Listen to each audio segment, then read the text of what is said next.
आप लोग, मैं आशा करता हूँ कि आप सभी अच्छे होंगे और आप लोगों की तैयारी काफ़ी अच्छी चल रही होगी। तो ये 12वीं के इतिहास का जो है पाठ संख्या 9 है, शासक और मुगल दरबार। ठीक है, बिहार बोर्ड का। और इसी से संबंधित ये वन लाइनर प्रश्न है, ऑब्जेक्टिव टाइप में ही इसको समझिए। चलिए शुरू करते हैं। प्रश्नों को आप देख रहे हैं। इसमें पहला प्रश्न है कि पानीपत का प्रथम युद्ध किनके बीच हुआ था। तो यहाँ पर क्या प्रश्न कर रहा है कि फर्स्ट बैटल ऑफ पानीपत। तो इसमें ये हुआ था आपको 21 अप्रैल 1526 ईस्वी को। कब हुआ था? 21 अप्रैल 1526 ईस्वी को। और इसमें दो लोग शामिल थे। एक तरफ था बाबर और दूसरे तरफ था इब्राहिम लोदी। कौन था? इब्राहिम लोदी। और इसमें बाबर की जीत होती है और इब्राहिम लोदी युद्ध स्थल में ही मारा जाता है। ठीक है। और उसके बाद दिल्ली पर जो है मुगल साम्राज्य की स्थापना बाबर द्वारा कर दिया जाता है। कब कर दिया जाता है? 1526 में। ठीक है। हालांकि बाबर को कई और युद्ध लड़ना पड़ा, जैसे पानीपत का युद्ध, उसके बाद चंदेरी का युद्ध, घाघरा का युद्ध, खानवा का युद्ध, ऐसे युद्ध उसने लड़ा था। लेकिन इसी के बाद जो है दिल्ली पर मुगल साम्राज्य की स्थापना बाबर के द्वारा कर दी जाती है। ठीक है। नेक्स्ट प्रश्न है, तुझके बाबरी किसकी आत्मकथा है। देखिए यहाँ पर भी बाबर नाम आ गया। तुझके बाबरी किसकी आत्मकथा है। ठीक है। आत्मकथा का मतलब होता है कि वो अपने बारे में कुछ चीजों को लिखा है जब से उसने होश संभाला है, और ये जो है बाबर की आत्मकथा है। तुझके बाबरी जो है बाबर की आत्मकथा है। और ये तुझके बाबरी मूल रूप से किस भाषा में है? तो इसका उत्तर होगा चगताई तुर्क भाषा में है। किस भाषा में है? चगताई तुर्क भाषा में। अगर ये प्रश्न पूछे कि तुझके बाबरी का फारसी में अनुवाद किसने किया, फारसी में, तो इसका उत्तर होगा अब्दुल रहीम खान खाना। अब्दुल रहीम खान खाना। और ये अब्दुल रहीम खान खाना बैरम खां का बेटा था। किसका बेटा था? बैरम खां का। और बैरम खां कौन था? अकबर का संरक्षक था, सेनापति। तो ये प्रश्न पूछे कि तुझके बाबरी किसने लिखा, तो स्वयं बाबर ने लिखा, और ये बाबर की ही आत्मकथा है। तुझके बाबरी किस भाषा में बाबर ने लिखा, तो चगताई तुर्क भाषा में लिखा। और तुझके बाबरी का फारसी में अनुवाद किसने किया, तो अब्दुल रहीम खान खाना ने किया। ठीक है। अगर ये प्रश्न पूछे कि तुझके बाबरी का अंग्रेजी अनुवाद किसने किया, इंग्लिश में इसको किसने लिखा, तो इसका उत्तर होगा मिसेस बेवरीज। मिसेस बेवरीज, इस नाम को आप लोग याद रखेंगे, ये काफी इंपॉर्टेंट नाम है बेवरीज। कभी कभी ये भी पूछ दिया जाता है कि तुझके बाबरी का अंग्रेजी में अनुवाद किसने किया, तो बेवरीज ने। ठीक है। नेक्स्ट प्रश्न पे हम लोग चलते हैं कि मुगल साम्राज्य का संस्थापक कौन था। आ गया प्रश्न। मैंने अभी बताया कि मुगल साम्राज्य की स्थापना बाबर ने की थी। किसने की थी? बाबर ने ही की थी। और ये 21 अप्रैल 1526 को पानीपत का प्रथम युद्ध होता है, जिसमें बाबर विजयी होता है और इब्राहिम लोदी युद्ध स्थल में ही मारा जाता है। ठीक है, ये भी क्लियर हो गया। नेक्स्ट पे चलते हैं। हुमायूं किसका पुत्र था? ठीक है, तो मैं आपको यहाँ पर कुछ डिटेल बता देता हूँ कि सबसे पहले आया मुगल वंश में कौन? मुगल वंश का स्थापना किसने किया? मुगल वंश की स्थापना बाबर ने की। ठीक है, पानीपत के प्रथम युद्ध के बाद जो 21 अप्रैल 1526 को हुआ था। बाबर का बेटे का नाम था हुमायूं। ठीक है, हुमायूं, कामरान, अस्करी, हिंदाल, ये सब इसके थे बेटे बाबर के। लेकिन बाबर की जब मृत्यु 1530 में जब हो जाती है आगरा में, तब उसके बाद बाबर का बेटा हुमायूं जो था, अपने पिता यानी कि बाबर द्वारा जो भी साम्राज्य छोड़ा गया था, उसको इसने हुमायूं ने 4 भागों में बांट दिया। सभी भाइयों को बराबर बराबर हिस्सा दे दिया और खुद अपने आगरा और दिल्ली के आसपास का क्षेत्र रख लिया। तो यहां से प्रश्न आएगा कि हुमायूं किसका पुत्र था, तो बाबर का। ठीक है, और बाबर का एक पुत्री थी जिसका नाम था गुलबदन बानो बेगम। क्या नाम था? गुलबदन बानो बेगम। और इसी गुलबदन बानो बेगम ने एक पुस्तक लिखी है जिसका नाम है हुमायूं नामा। तो पांचवा प्रश्न है कि हुमायूं नामा किसने लिखा, तो गुलबदन बानो बेगम ने। और गुलबदन बानो बेगम जो है कौन थी, वो बाबर की पुत्री थी और हुमायूं की बहन थी। और इन्होंने गुलबदन हुमायूंनामा लिखा। हुमायूंनामा, हुमायूं का जो पुत्र था उसका नाम था अकबर। मैं यहां से थोड़ा सा क्लियर कर रहा हूं। देखिए, जो भी मुगल सम्राट बने, सबसे पहले आया बाबर, बाबर के बाद आया हुमायूं, हुमायूं के बाद आया अकबर, अकबर के का बेटा था जहांगीर, ठीक है, और जहांगीर का बेटा था शाहजहां, और शाहजहां का बेटा था औरंगजेब। यहां तक क्लियर हो गया।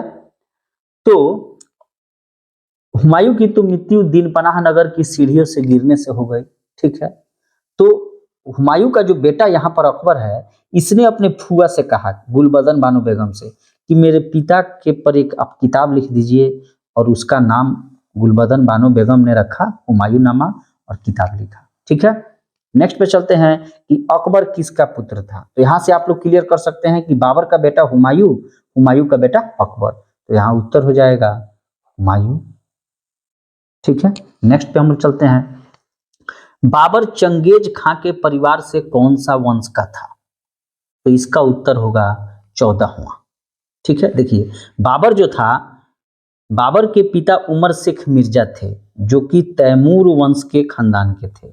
यानी कि पिता की ओर से यह तैमूरी था और पिता की ओर से 5वां वंशज था, और वहीं माता जो इसकी थी वो चंगेज खां परिवार की थी, वहीं चाइना वाला मंगोल, और माता की तरफ से यह 14वां वंशज था। यानी कि चंगेज खां के यहाँ की इसकी माता थी। तो चंगेज खां के परिवार से ये 14वां, और पिता जो तैमूर लंग के परिवार से थे उधर से 5वां, ठीक है। नेक्स्ट चलते हैं कि शेर शाह सूरी ने किसे हराकर दिल्ली पर कब्जा कर लिया। काफी इंपॉर्टेंट प्रश्न है। तो मैं आपको बता दूं कि बाबर की मृत्यु के बाद जब 1530 में हुमायूं जो है मुगल बादशाह बनता है, तो यहाँ इसको इसका टक्कर कहा जाता है, जिसका नाम है शेर शाह सूरी। बिहार का रहने वाला था शेर शाह सूरी, और इसका मकबरा शेर शाह सूरी का सासाराम बिहार में है, ठीक है। यह अफगान वंश का था। तो शेर शाह सूरी एवं हुमायूं के बीच कई लड़ाइयां होती हैं, जिसमें एक का नाम है चौसा का युद्ध।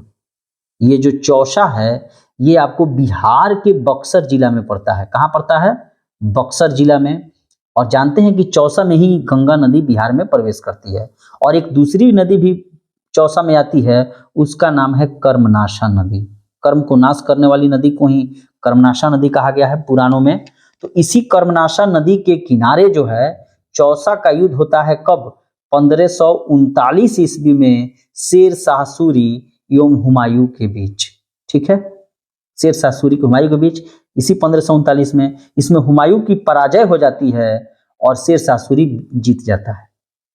उसके बाद क्या करता है कि 1540 में होता है बिलग्राम।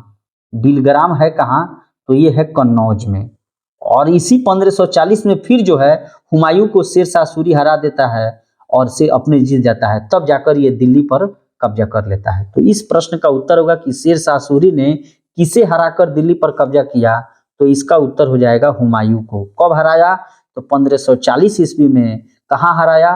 तो कन्नौज या बिलग्राम के युद्ध में, ठीक है। इस चौसा वाले युद्ध की कुछ कहानी को मैं बता देता हूं कि हुमायूं जो है भागता हुआ नदी में डूब रहा था, इस कर्मनाशा नदी में। तभी एक नाव जो खेने वाला व्यक्ति था उसने हुमायूं को बचा लिया। तो जब हुमायूं को बचा लिया तो उस व्यक्ति को जो है हुमायूं एक दिन का बादशाह बना दिया, एक दिन का राजा, एक दिन का बादशाह बना दिया। और जब ये बादशाह व्यक्ति जब बना ये, तो इसने जो है चमड़े के सिक्के चला दिए। किसके सिक्के चला दिए? चमड़े के। तो ये प्रश्न पूछे कि मुगल सल्तनत काल में चमड़े का सिक्का किसने चलाया था, तो वहीं एक निषाद नाम का व्यक्ति था, जो कि एक दिन का बादशाह बना था। क्यों बना था? क्योंकि हुमायूं को उसने चौसा के युद्ध में कर्मनाशा नदी से पार कराया था, ठीक है। और इस प्रश्न का उत्तर होगा कि शेर शाह सूरी ने किसे हराकर दिल्ली पर कब्जा कर लिया, तो हुमायूं को। और हुमायूं को शेर शाह सूरी ने कब हराया, किस युद्ध में? तो 1540 कन्नौज या बिलग्राम में। उससे पहले चौसा की लड़ाई हो चुकी थी। नेक्स्ट पे चलते हैं कि शेर शाह ने चौसा का युद्ध किससे लड़ा था। काफी इंपॉर्टेंट प्रश्न है। आ गया फिर, तो ये हुमायूं से लड़ा था और इसमें हुमायूं की हार हुई थी। और हुमायूं कर्मनाशा नदी से बचते हुए निकला था, ठीक है। और ये हुआ कब था, तो 1539 में। और 1540 में जो कन्नौज या बिलग्राम की जो युद्ध होती है, उसमें शेरशाह सूरी दिल्ली पर कब्जा कर लेता है हुमायूं को हराकर। मध्यकाल में पाटलिपुत्र को पुनः पटना के नाम से किसने बसाया था और उसे बिहार की राजधानी भी बनाया? मैं आपको बता दूं कि इस पाटलिपुत्र की जो है, पाटलिपुत्र की जब स्थापना का प्रश्न आएगा, नाम पर ध्यान देना है कि पाटलिपुत्र लिखा हुआ है, तो इसका उत्तर होगा उदयन। उदयन किस वंश का था, तो हर्यक वंश का था। अजात शत्रु का बेटा था और इस पिता कुमार को गद्दी पर उदयन बैठा था, तो इसने क्या किया कि राजधानी को पाटलिपुत्र नाम से बसाया, यानी कि पटना को। यहाँ पर प्रश्न कह रहा है कि ये तो प्राचीन काल का बात हो गया, ठीक है, प्राचीन काल का। लेकिन यहाँ प्रश्न कह रहा है कि मध्यकाल में, तो मध्यकाल में पाटलिपुत्र को पुनः पटना के नाम से किसने बसाया और उसे बिहार की राजधानी बनाया? तो इसका उत्तर होगा शेरशाह। यही शेरशाह सूरी है जिसने मध्यकाल में पाटलिपुत्र को पुनः पटना के नाम से बसाकर सन 1541 ईस्वी में और उसे बिहार की राजधानी बनाई, ठीक है। नेक्स्ट पे चलते हैं कि पानीपत का द्वितीय युद्ध कब हुआ था? तो पानीपत का द्वितीय युद्ध 1556 में हुआ था। किनके बीच हुआ था? तो एक तरफ था अकबर, हुमायूं का बेटा, और दूसरे तरफ था हेमू। इसमें हेमू की हार हुई और अकबर की जीत हुई। और अकबर की जीत दिलाने में सहयोग किसने किया था? तो उसका नाम था बैरम खां, जो इसका सेनापति था। और इसी बैरम खां का पुत्र कौन है? अब्दुल रहीम खान खाना, जिसने बाबरनामा का फारसी में अनुवाद किया, ठीक है। नेक्स्ट चलते हैं कि अकबर का संरक्षण कौन था? तो यही व्यक्ति था बैरम खां।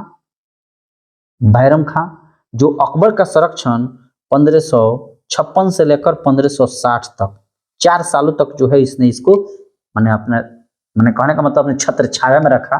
चूंकि अकबर जब राजा बना तो ये नाबालिग टाइप का था, मात्र 14 साल का था। पानीपत के द्वितीय युद्ध में 1556 में जब विजेता बना तो अकबर मात्र 14 साल का था और राजा बना।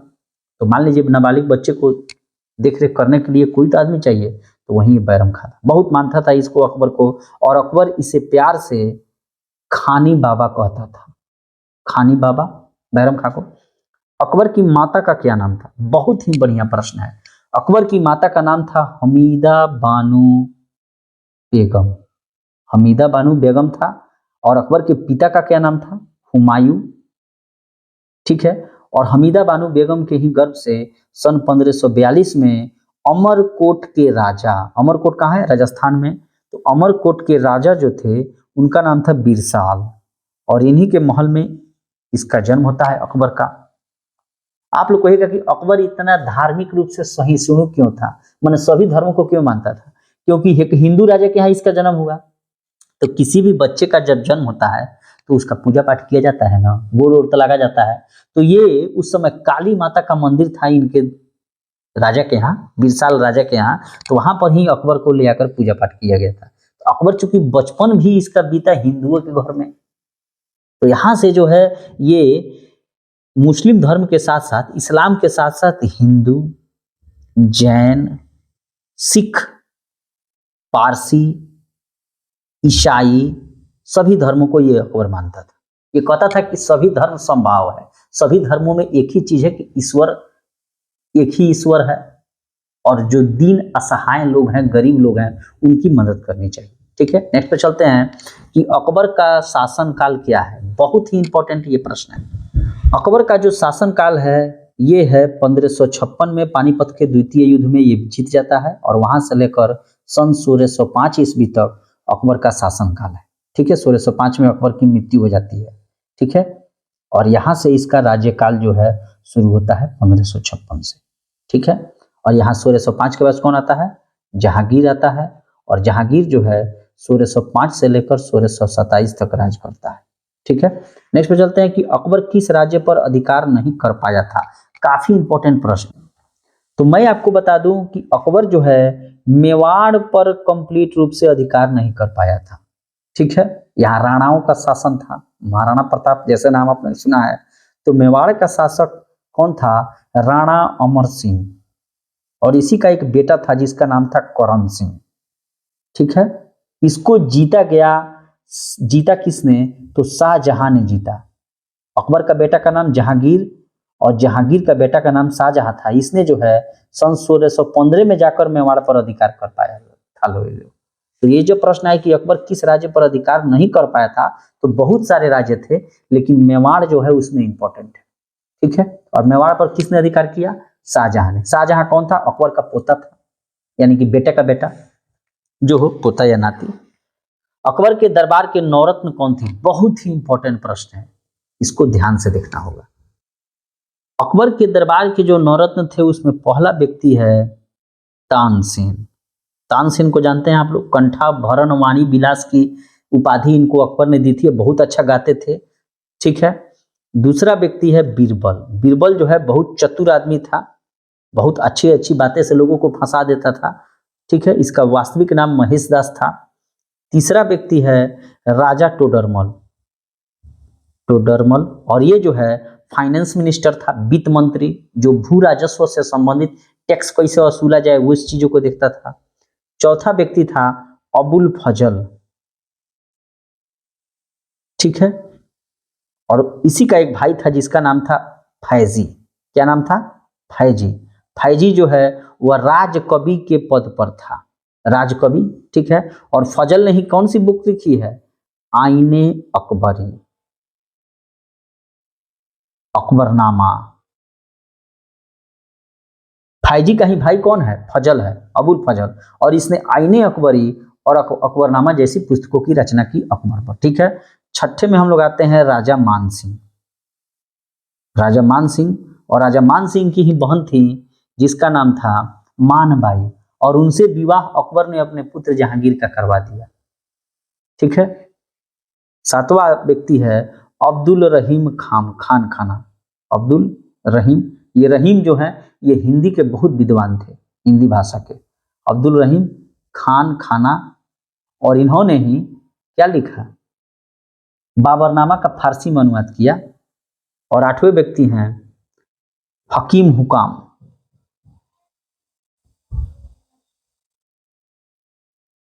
ठीक है, और एक और व्यक्ति था जिसका नाम था मुल्ला दो प्याजा। मुल्ला दो प्याजा, देखिए इसका नाम इसलिए मुल्ला दो प्याजा पड़ा, ये रहने वाला था अरब साइड का, और माथे पर जो टोपी पहनता न था ना, वो बिल्कुल लहसुन प्याज की तरह डिजाइन था उसका, इसलिए। ठीक है, नेक्स्ट पे चलते हैं कि मुगल काल की दरबारी भाषा क्या थी। देखिए यहाँ पर कह रहा है दरबारी भाषा, तो मुगल काल की दरबारी भाषा फारसी थी। यहाँ पर एक चीज बता देता हूं कि मुगल काल में जितने भी काम किए जाते थे, ऑफिशियल काम, वो जो है सब लिखित रूप में किए जाते थे, यानी कि कोई भी कार्य करने के लिए लिखित आदेश जारी होता था कागज पर। इसीलिए मुगल काल को पेपर गवर्नमेंट भी बोलते हैं। कौन सा गवर्नमेंट? पेपर गवर्नमेंट भी बोला जाता है, क्योंकि सब काम लिखित रूप में होते थे। ठीक है, और मुगल काल की दरबारी भाषा फारसी थी। नेक्स्ट पे चलते हैं कि दास प्रथा की समाप्ति अकबर ने कब की। बहुत ही इंपॉर्टेंट प्रश्न है। मैं आपको बता दूं कि अकबर का जन्म एक हिंदू के घर में हुआ था।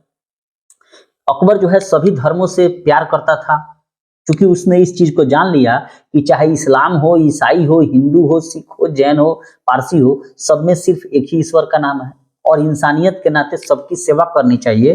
तो अकबर ने जो है अपना व्यवहार लोगों के बीच बढ़ाने के लिए 3 काम काफी इंपॉर्टेंट किया, जिसका ट्रिक है, मैं लिख देता हूं, ये ट्रिक है, इसको याद रखिएगा लोग। दातीज, क्या याद रखना है? दातीज, और 62, 63, 64 याद रखना है। तो दास से हो गया, दास प्रथा का अंत कब किया? तो यहां से लीजिए 1562 में। उसके बाद आइए 30 से तीर्थ यात्रा कर की समाप्ति कर दिया। कब किया? 1563 में। और तीसरा है जजिया कर को समाप्त कर दिया 1564 में। तो यहां से इस चीजों को देख लिया जाए। दास प्रथा यानी कि दास बनाना बंद कीजिए, क्योंकि जब इंसानियत की सेवा करना है तो ये दास प्रथा का अंत कब किया? 1562। तीर्थ यात्रा कर की समाप्ति, चूंकि उस समय प्रयागराज में जो है और बनारस में जो शिव जी का मंदिर है, वहां जाने के लिए टैक्स लगाया जाता था हिंदुओं पर, कि आप धाम करने जा रहे हैं तो टैक्स दीजिए। तो इसी तीर्थ यात्रा कर की समाप्ति 1563 में कर दिया। और जजिया कर जो है वह गैर मुस्लिमों अर्थात हिंदुओं से लिया जाने वाला एक प्रकार का धार्मिक टैक्स था। हालांकि सबसे नहीं लिया जाता था, जैसे महिलाओं से, पंडित जी, ये साधु संत से, विकलांग से, नाबालिग लोगों से जजिया कर नहीं लिया था, लेकिन जजिया कर को इसने समाप्त कर दिया 1564 में। तो इसको आप लोग याद रखेंगे, दातीज यानी कि दास प्रथा का अंत 1562, तीर्थ यात्रा 1563, जजिया कर की समाप्ति 1564। यहां से उत्तर हो जाएगा दास प्रथा की समाप्ति कब की, तो 1562। ठीक है, नेक्स्ट पे चलते हैं। जहांगीर किसका पुत्र था? बहुत ही अच्छा प्रश्न है। मैंने आपको पहले बताया है कि बाबर का पुत्र था हुमायूं, हुमायूं का पुत्र था अकबर, और अकबर का ही पुत्र था जहांगीर। तो यहां उत्तर होगा अकबर। देखिए, अकबर का पुत्र कौन था? जहांगीर। और एकमात्र जीवित पुत्र इसका यही बचा था। कब? 1605 में, जब अकबर की मृत्यु हुई। तो राजा कौन बनेगा 1605 में? 1605 में राजा बना जहांगीर, और 1627 तक शासन किया। मैं आपको बता दूं कि अकबर का विवाह हुआ था जिसका नाम था हरखाबाई। इस नाम को आप लोग याद रखिएगा, जोधाबाई नाम नहीं था अकबर की पत्नी का। अकबर की पत्नी का नाम था हरखाबाई, जो कि कछवाहा राजकुमारी थी। कछवाहा जयपुर वाली थी, जयपुर की रहने वाली थी हरखाबाई। और अकबर और हरखाबाई का एक बेटा हुआ जिसका नाम था जहांगीर, और जहांगीर के बचपन का नाम था सलीम। और एक संत थे जिनका नाम था शेख सलीम चिश्ती। नाम आप लोगों ने सुना होगा शेख सलीम चिश्ती का, जिनका दरगाह कहाँ है? तो फतेहपुर सिकरी में। और फतेहपुर सिकरी कहाँ है? तो आगरा में। आगरा अर्थात उत्तर प्रदेश में। तो इसी शेख सलीम चिश्ती के आशीर्वाद से अकबर एवं हरखाबाई का बेटा जन्म लिया जहांगीर, जिसके बचपन का नाम अकबर ने अपने गुरु शेख सलीम चिश्ती के सम्मान में सलीम रख दिया। और यही सलीम आगे चलकर जहांगीर बन गया। और अकबर प्यार से जहांगीर यानी कि सलीम को शेखू बाबा भी कहता था। क्या कहता था? शेखू बाबा। ठीक है, और यहां से प्रश्न आएगा कि जहांगीर का कार्यकाल क्या है? तो 1605 से 1627 तक। और अकबर का कार्यकाल क्या है? तो 1556 से लेकर 1605 तक। ठीक है, शाहजहां किसका पुत्र था? ठीक है, तो शाहजहां जहांगीर का पुत्र था। किसका पुत्र था? जहांगीर का। जहांगीर की जब मृत्यु 1627 में हो जाती है, तब शाहजहां राजा बनता है। देखिए, यहां से कुछ चीजें इंपॉर्टेंट है, देख लीजिए। जहांगीर का जो विवाह हुआ था, शादी, वो दो लोगों से हुआ था और दो हिंदू थे। ठीक है, देखिए जहांगीर का एक विवाह हुआ आपको मान सिंह की बहन का नाम था मानबाई। क्या नाम था?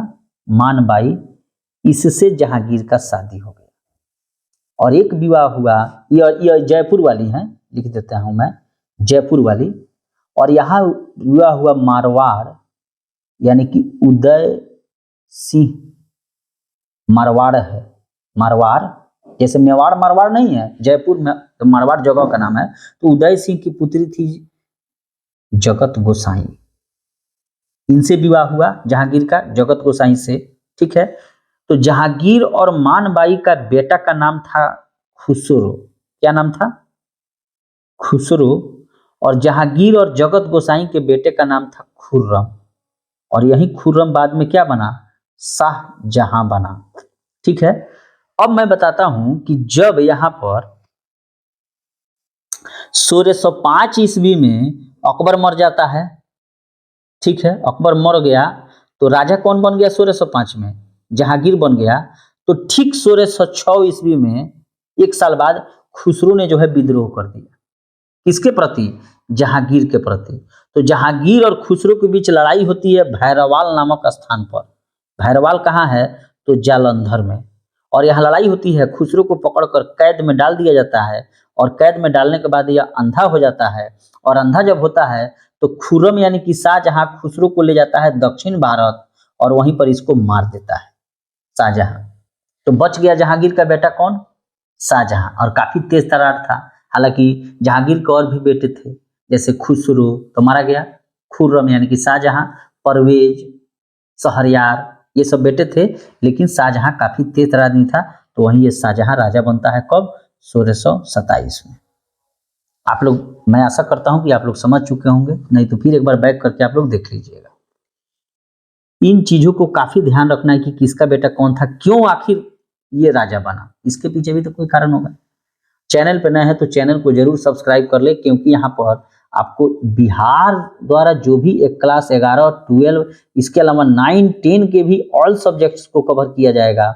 और साथ ही 11वीं 12वीं के जितने भी आर्ट्स के जो विषय हैं, चाहे वो हिस्ट्री के हों, ज्योग्राफी के हों, पॉलिटिकल साइंस हो, होम साइंस हो, इकोनॉमिक्स हो, साइकोलॉजी हो, सबको कंप्लीट रूप से ऑब्जेक्टिव और उसके अलावा सब्जेक्टिव यानी कि लघुतरीय और दीर्घोत्तरीय प्रश्नों को भी कवर किया जाएगा। आप लोग चैनल को जरूर सब्सक्राइब कर लें, अपने दोस्तों में शेयर करें। ठीक है, आते हैं अपने प्रश्न पर कि दीवान अशरफ के पद पर अकबर ने किसे नियुक्त किया। यहाँ ध्यान देना है, नाम क्या है, दीवान अशरफ। तो जो भी व्यक्ति दीवान बनता है वो जरूर टैक्स वसूली से होगा। तो इस पद पर जो है अकबर ने राजा टोडरमल को नियुक्त किया था। राजा टोडरमल कौन था, फाइनेंस मिनिस्टर था, वित्त मंत्री, और दीवान अशरफ पर। नेक्स्ट पे चलते हैं कि प्रशासन में जिले को क्या कहा जाता था। बहुत ही इंपॉर्टेंट प्रश्न है, प्रशासन में जिले को क्या कहा जाता था, तो इसका उत्तर होगा सरकार कहा जाता था। ठीक है, प्रशासन में जो जिला होता था, डिस्ट्रिक्ट, अभी वर्तमान में डिस्ट्रिक्ट के अधिकारी को क्या कहा था, डीएम, डिस्ट्रिक्ट मजिस्ट्रेट, कलेक्टर।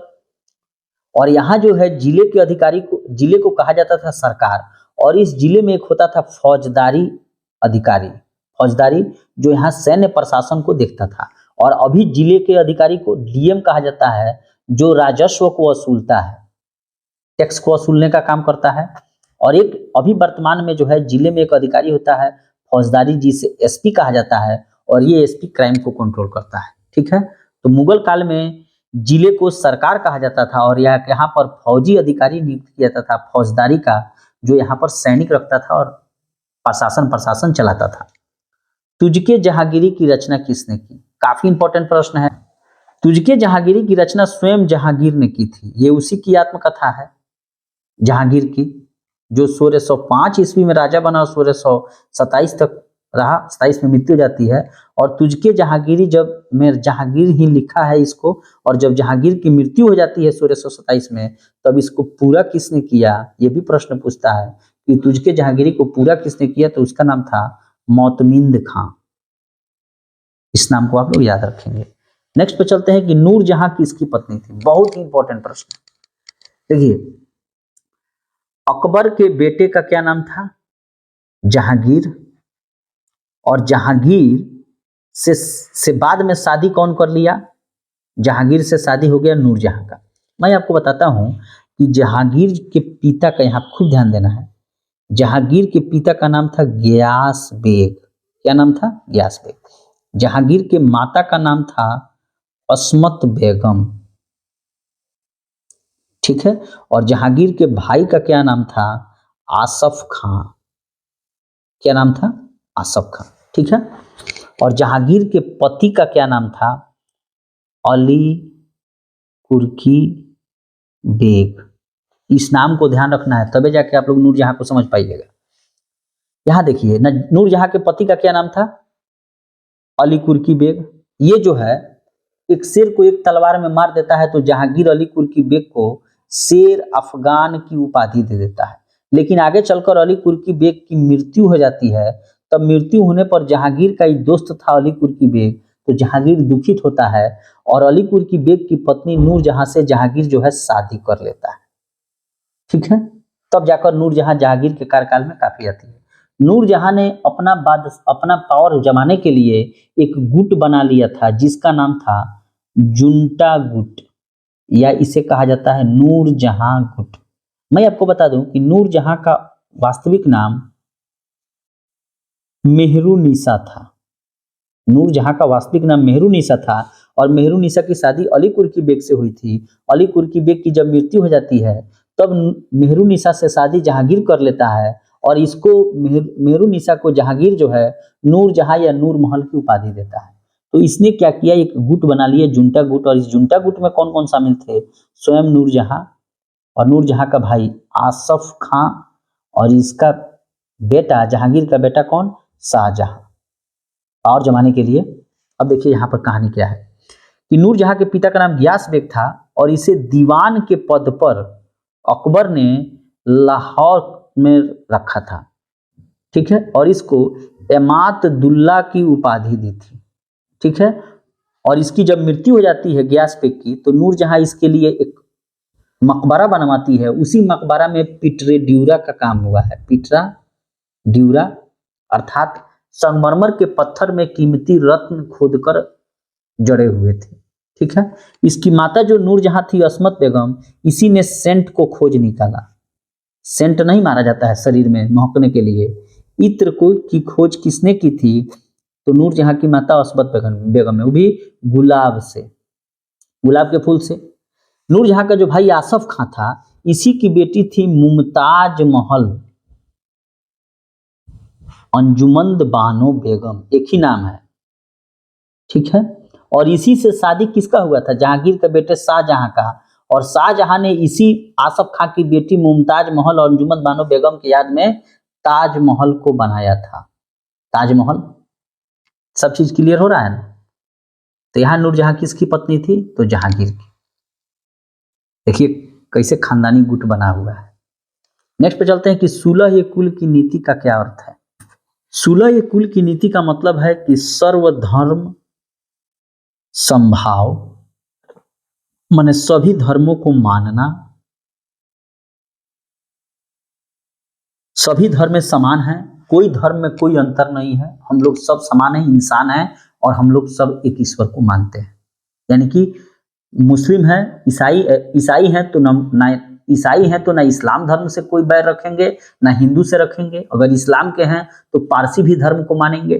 तो सुलह कुल की नीति का मतलब क्या है कि सभी धर्मों को मान्यता देना, किसी धर्म में कोई अंतर नहीं करना, और सर्वधर्म समभाव। ये चीज अकबर ने लाया था। ठीक है, बुलंद दरवाजा किसकी याद में अकबर ने बनवाया था? काफी इंपॉर्टेंट प्रश्न है। तो ये जो गुजरात विजय जब करने गया, गुजरात, देखिए गुजरात में विद्रोह हो गया, तो अकबर वहां पर गया पूरा सेना वना लेकर। तो वहां के विद्रोह को, गुजरात विद्रोह को इसने शांत कर दिया। लेकिन जब अकबर वापस पुनः आगरा जब लौट रहा था फतेहपुर सीकरी, तो वहां फिर विद्रोह हुआ। तो सेना तो चल दिया था, लेकिन आधे रास्ते में जब अकबर को पता चला, तो अकबर क्या किया कि 10-15 को सिपाही लेकर चल दिया कि देखते हैं वहां कौन इतना ताकतवर है कि फिर से विद्रोह कर दिया। तो मात्र 10-15 ही आदमी को लेकर अकबर गया था गुजरात विजय में, और वहां पर विद्रोह को पुनः शांत करवा दिया। तो उसी के याद में कि भाई 10-15 ही आदमी मिलकर हम लोग इतना बड़का विद्रोह को शांत करवा दिए, इसी के याद में बुलंद दरवाजा का निर्माण अकबर ने फतेहपुर सीकरी में कराया। तो इस उत्तर को हम लोग याद रखेंगे गुजरात विजय के उपलक्ष्य में। हुमायूं के भाइयों का नाम बताओ, बहुत ही इंपॉर्टेंट प्रश्न है। देखिए हुमायूं तो पुत्र है बाबर का, और बाबर के जो है 4 बेटे थे। एक का नाम था हुमायूं, दूसरे का नाम था कामरान, तीसरे का नाम था हिंदाल, और चौथे का नाम था अस्करी। तो हुमायूं के ये सब भाई हो गए। हुमायूं का भाई कामरान, कामरान का भाई हिंदाल, हिंदाल का भाई अस्करी। किस मुगल शासक के काल को चित्रकला का स्वर्ण काल कहा जाता है? काफी इंपॉर्टेंट प्रश्न है। तो इसका उत्तर होगा जहांगीर। जहांगीर जो था, ये 2 चीजों से बड़ा प्रेम करता था। एक तो हो गया चित्रकला, और दूसरा हो गया नेचुरल लवर था, प्रकृति प्रेमी भी था। जहांगीर शराब बहुत पीता था, क्योंकि अनारकली को दीवार में अकबर ने चुनवा दिया था, तो उसकी याद में तो शराब पिएगा। तो लेकिन आगे चलकर इसको बुझाया जहांगीर को कि जो है सो शराब पीना बुरी बात है। तो जहांगीर ने क्या किया कि शराब यो मादक द्रव्यों पर जो है प्रतिबंध लगा दिया। आप जानते हैं कि तंबाकू की जो खेती है वह अकबर के काल में शुरू हुई थी, अकबर के समय में शुरू हुआ था, लेकिन इस पर जहांगीर ने जो है पाबंदी लगा दी। तो तंबाकू पर पाबंदी किसने लगाई? जहांगीर ने। शुरू किसके काल में हुई तंबाकू की खेती? अकबर में। शराब एवं मादक द्रव्यों पर प्रतिबंध किसने लगाया? तो जहांगीर ने, लेकिन स्वयं शराबी था। और जहांगीर जो है वह चित्रकला एवं प्रकृति प्रेमी था। नेक्स्ट चलते हैं कि औरंगजेब किसका पुत्र था। मैं यहाँ से एक चीज बता दूं कि जहांगीर वही वह शासक है जिसने 12 अध्यादेश जारी किए थे। आप लोग इसको याद रखिएगा, 12 ऑर्डिनेंस यानी कि 12 कानून बनाए थे जनता की सहूलियत के लिए। औरंगजेब किसका पुत्र था? तो औरंगजेब शाहजहां का पुत्र था, और इसी शाहजहां ने ताजमहल का निर्माण करवाया, और औरंगजेब ने शाहजहां को बंदी बना लिया था अंतिम काल में, और स्वयं राजा बना। अकबर के दरबार के नवरत्नों को क्या नाम थे, मैं इसको बता चुका हूं, मैं फिर से लिख देता हूं। महेश दास यानी कि इसका नाम बीरबल था,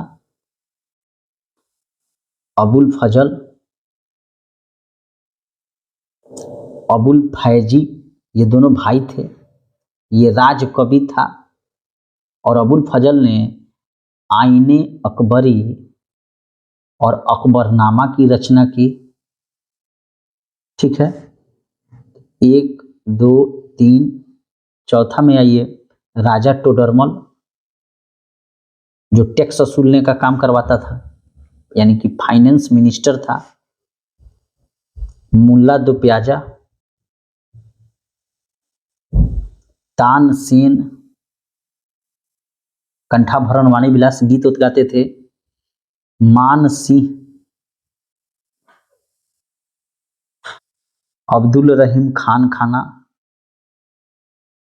जो हिंदी बहुत अच्छा जानते थे। और नौवा व्यक्ति हैं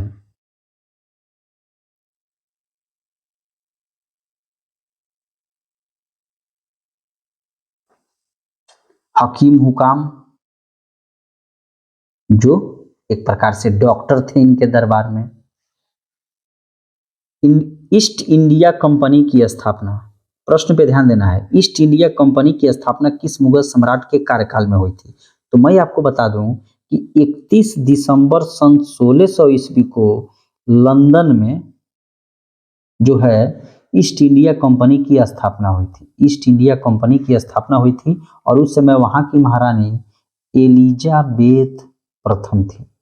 ठीक है, और आप जानते हैं कि मुगल सम्राट अकबर का जो कार्यकाल है, अकबर का, ये है 1556 से लेकर 1605 तक। आपको देख ही सकते हैं कि 1600 यहाँ 1605 है। तो ईस्ट इंडिया कंपनी की स्थापना किस मुगल सम्राट के काल में हुई थी? तो इसका उत्तर होगा अकबर के शासनकाल। ठीक है, और यहाँ से ईस्ट इंडिया कंपनी आती है अंग्रेजों वाली और हमारे देश को जो है लगभग 200 सालों तक गुलाम बनाती है, खूब राज करती है, सारा पैसा लूट लाट के ले जाती है, जिसका नतीजा है कि हम लोग कहलाते थे क्या? सोने की चिड़िया, और आज हो गए हैं भिखारी। देखिए, सोने की चिड़िया का मतलब क्या है? कहने का मतलब है कि आप लोगों ने नाम सुना होगा लॉर्ड मैकाले का, जो भारत में अंग्रेजों की ओर से अंग्रेजी शिक्षा को बढ़ाया। आज अंग्रेजी कितनी दिक्कत है, लेकिन मैं आपको बता दूं कि किसी भी व्यक्ति के अगर विकास करना है, किसी भी विद्यार्थी का, तो उसको अपने मातृभाषा में शिक्षा देनी चाहिए। आपको हिंदी आती है तो आप हिंदी में पढ़िए, तभी आप कुछ कर पाइएगा। ये ना कि अंग्रेजी के पीछे दौड़िएगा तो कुछ नहीं होगा, ये भ्रम है। कोई भी वैज्ञानिक है जो चीज का आविष्कार कर दिया, जैसे गैलीलियो दूरबीन का आविष्कार कर दिया, उनको हिंदी भाषा में पढ़ा के कहेंगे दूरबीन का विकास कर दीजिए तो कर देंगे, वो नहीं करेंगे। तो सोने की चिड़िया इसलिए कहा जाता है कि लॉर्ड मैकाले जो है जिस घर में भी घूमने गया यहाँ, तो देखा कि खाली सोने चांदी ही घर में रखा है। तो लोगों से पूछा कि आप कितना है इस धन सोना, तो कहते थे लोग हम लोग गिनते नहीं है, खाली जोख के रखते हैं। तो सोचिए। और दूसरी बात यह था कि जो भी विदेशी व्यापारी यहाँ इंडिया में आते थे, तो वे कहते थे कि हमको जो है यहाँ का कपड़ा हमको मलमल दे दीजिए, सूती कपड़ा दे दीजिए, और हमसे ले लीजिए चावल, धान, गेहूं, फल। तो यहाँ का लोग कहता था हमको क्या होगा, चावल और धान और गेहूं और फल, हमारे पास है पहले से, हमारे यहाँ सब चीज उपजता है, आप हमको दीजिए सोने का सिक्का। तो क्या हुआ, पूरे विदेश से जो है सोने का सिक्का चला आया कहाँ? भारत में, क्योंकि हमारे पास खाने के लिए अनाज था, फल भी था, दवा भी का भी व्यवस्था था, कपड़ा भी था, हर चीज, माल मवेशी सब चीज इंडिया में था। तो इंडिया को क्या चाहिए कि हमको सोने का सिक्का दो, तब हम अपना सूती कपड़ा तुमको देंगे, तब हम तुमको अनाज देंगे, काजू किशमिश बादाम सब था। तो क्या हुआ, पूरे देश से जो है इंडिया में सोने का सिक्का चला आया और इंडिया धनी हो गया। नेक्स्ट पे चलते हैं कि मुगल साम्राज्य के शासकों के कालक्रम को लिखिए। काफी इंपॉर्टेंट प्रश्न है, यहाँ ध्यान देना होगा। यहाँ शुरू करते हैं बाबर से, जो मुगल वंश का संस्थापक था। 1526 से लेकर 1530 तक इसका शासनकाल है। उसके बाद आया हुमायूं। हुमायूं का कार्यकाल दो भागों में है, क्योंकि 1530 से 40 एक भाग है, और 40 में जो है शेरशाह सूरी इसको पराजित कर देता है। उसके बाद हुमायूं भाग जाता है और दिल्ली पर राज हो जाता है शेरशाह सूरी का 5 वर्षों के लिए। और दूसरा है 1555 और 56 एक साल। फिर आता है अकबर, और अकबर का शासनकाल रहता है 1556 से लेकर 1605 तक। उसके बाद आता है जहांगीर, और जहांगीर का शासनकाल रहता है 1605 से लेकर 1627 तक। उसके बाद आता है शाहजहां, और शाहजहां का शासनकाल रहता है 1627 से लेकर 1658 तक। और उसके बाद आता है औरंगजेब। औरंगजेब जो है 1658 से लेकर 1707 तक रहता है। और जब औरंगजेब की 1707 में मृत्यु हो जाती है तो मुगल साम्राज्य जो है नीचे चला जाता है, क्योंकि उतने योग्य शासक नहीं हुए। और अंतिम मुगल शासक कौन था, ये प्रश्न बार बार पूछा जाता है कि अंतिम मुगल शासक। और उसके अलावा 1857 की क्रांति में भी शासक कौन था, तो उसका नाम था बहादुर शाह जफर या द्वितीय। इस चीज को आप लोग याद रखेंगे, काफी इंपॉर्टेंट है ये प्रश्न।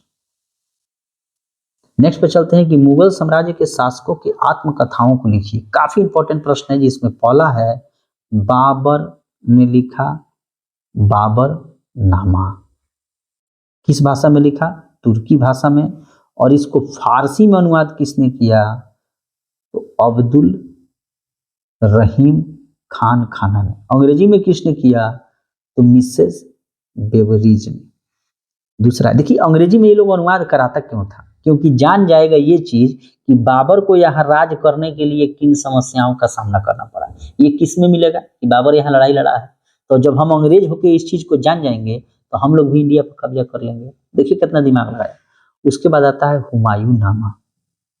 हुमायूं का जीवनी है, और इसको किसने लिखा, तो गुलबदन बानो बेगम, जो हुमायूं की बहन थी और बाबर की पुत्री थी, इन्होंने लिखा। उसके बाद आता है अकबरनामा। अकबरनामा को किसने लिखा, तो अबुल फजल ने, जिसने आईनी लिखा। उसके बाद आता है तुझके जहांगीरी। तुझके जहांगीरी, इसको स्वयं जहांगीर ने लिखा। ऐसे ही सब बुक है, आप लोग इसको याद रखेंगे, इतना इंपॉर्टेंट। मुगल काल के विभिन्न चित्रकारों के नाम के साथ उनके शासकों का नाम बताइए। वीडियो तो काफी लंबा हो रहा है, शासकों के नाम बताइए, तो इसको मैं लिख रहा हूं। सबसे पहले आते हैं बाबर। बाबर इधर हो गया, इधर लिख देता हूं मैं शासक, और इधर लिख देता हूं चित्रकार। ठीक है, तो सबसे पहले आते हैं बाबर, और बाबर के काल में चित्रकार का नाम था बिहिजाद, और इसी बिहिजाद को कहा जाता है पूर्व का राफेल। ठीक है, तो बिहिजाद नामक चित्रकार था। उसके बाद आते हैं हम लोग हुमायूं पर, कि हुमायूं के समय में कौन कौन से चित्रकार थे। ये काफी इंपॉर्टेंट है। मीर सैयद अली, मीर सैयद अली और ख्वाजा अब्दुल सम्मद, ये दो चित्रकार थे हुमायूं के। उसके बाद अकबर का शासनकाल आएगा। अकबर के शासनकाल में आपको मिल जाएंगे जिनका नाम है दसावन, बसावन, ये सब अकबर के शासनकाल के चित्रकार थे। ठीक है, जहांगीर के शासनकाल को ही चित्रकला का स्वर्णकाल कहा जाता है। तो जहांगीर के शासनकाल में काफी इंपॉर्टेंट लोग चित्रकार रहे हैं, और यहीं से जिसमें है मंसूर, जो कि पशु पक्षियों का चित्र बनाता था। उसके अलावा अब्दुल हसन, ठीक है, मनोहर,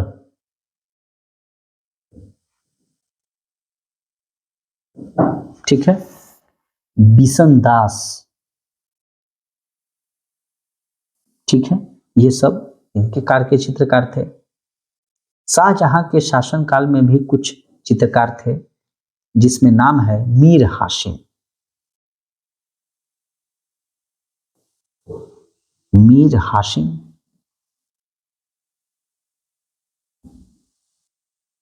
चिंतामणि। ठीक है, तो ये भी प्रश्न काफी इंपॉर्टेंट है, आप लोग इसको याद रखिएगा। तो इस प्रकार जो है ये हमारा मुगल काल लगभग में कंप्लीट हुआ। चैनल पर नए हैं तो जरूर सब्सक्राइब कर ले। लेकिन मैं आपको बता दूं कि मुगल जो एम्पेरर है, ये मुगलिय साम्राज्य का संस्थापक कौन था, तो इसका संस्थापक बाबर हुआ। ठीक है, जो 1526 ईस्वी में पानीपत का फर्स्ट बैटल हुआ, उसी में ये सिकंदर लोदी को पराजित करके यहाँ पे विजेता बनता है। ठीक है। अब बाबर के बेटे का नाम था हुमायूं। हुमायूं जो है 1530 में राजा बना, क्योंकि 1530 में बाबर की मृत्यु हो गई थी। उसके बाद अकबर राजा बना, कब? 1556 में। और यहाँ होती है पानीपत का द्वितीय युद्ध अकबर हेमू के बीच। अकबर के बाद आता है जहांगीर, और जहांगीर जो है 1605 में राजा बनता है। क्यों? क्योंकि 1605 में अकबर की मृत्यु हो गई थी, और जहांगीर की मृत्यु जब 1627 में हो जाती है, तब यहाँ पर राजा बनता है शाहजहां 1627 में। और 1627 से 1658 तक रहा, इसी ने ताजमहल बनवाया। और शाहजहां की मृत्यु 1658 में से पहले कैद में कर लेता है, और यहाँ से राजा हो जाता है औरंगजेब, जो कि 1658 से लेकर 1707 तक राजा रहता है। और औरंगजेब की मृत्यु होने के बाद मुगलिया सल्तनत में कोई बढ़िया राजा नहीं हुआ, जिसके कारण ये नीचे चला जा रहा। और अंत में अंतिम मुगल जो शासक था, उसका नाम था बहादुर शाह जफर, या द्वितीय कहिए, जो 1857 की क्रांति में भाग लेता है और अंग्रेज इसे निर्वासित करके रंगून यानी कि बर्मा यानी कि म्यांमार ही वर्तमान में उस देश का नाम है, और यहाँ पर निर्वासित करते हैं। और यहीं पर बहादुर शाह जफर द्वितीय की जो है सो मृत्यु हो जाती है। ठीक है। मैंने समझा कि आप लोग इस चैप्टर को अच्छा से समझे होंगे, थोड़ा लंबा हो गया। ठीक है। जल्द ही कंप्लीट करा दी जाएगी हिस्ट्री के सभी ऑब्जेक्टिव को, क्लास 12 को। उसके बाद हम लोग इकोनॉमिक्स या ज्योग्राफी सबको प्रतिदिन 1-2 विषय जरूर अपलोड किए जाएंगे। चैनल पर नए हैं तो सब्सक्राइब कर जरूर कर लें। मिलते हैं एक नए वीडियो में, तब तक के लिए थैंक यू।